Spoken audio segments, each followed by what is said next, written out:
Hi, I'm Danielle Diamond, founder of Zen Strength Yoga. Today I want to share with you some of my favorite alignment tips in chair pose, also referred to as awkward chair because it's not so easy to hold the pose.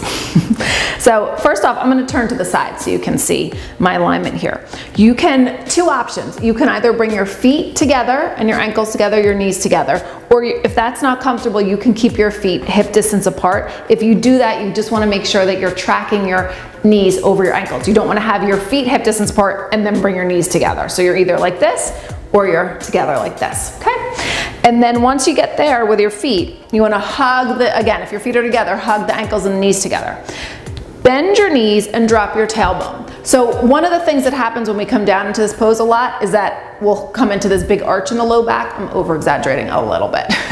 Pull the navel in and up, activate your core, and bring your tailbone down to neutral. So you're not tucking it under like they tell you to in a bar class, you're just bringing it down to neutral toward the floor, right? And then once you have that, look at your toes. If you can't see your toes, your knees are probably too far in front of your ankles. So you wanna bring your knees back and bring your butt back and then lower down.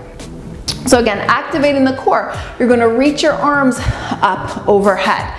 So a lot of times you'll see people in chair kind of here.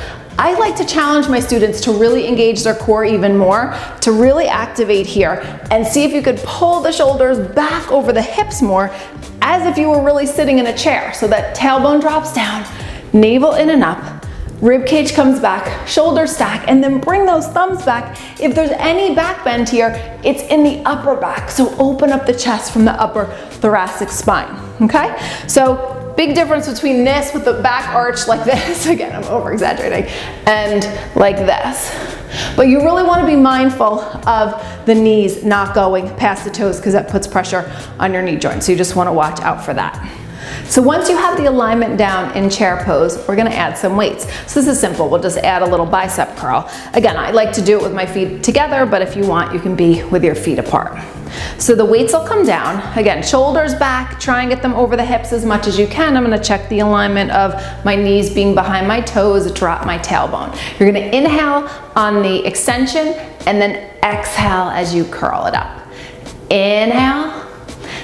Exhale. So chair pose strengthens the glutes, the quads, the lower body here a lot as it is. But then when we add that bicep curl, you'll get a lot of strength building up in that upper body. So the biceps are really working here. If you want to add more to that lower body, you could straighten and then bend and come up and then lower down just in case it wasn't hard enough for you.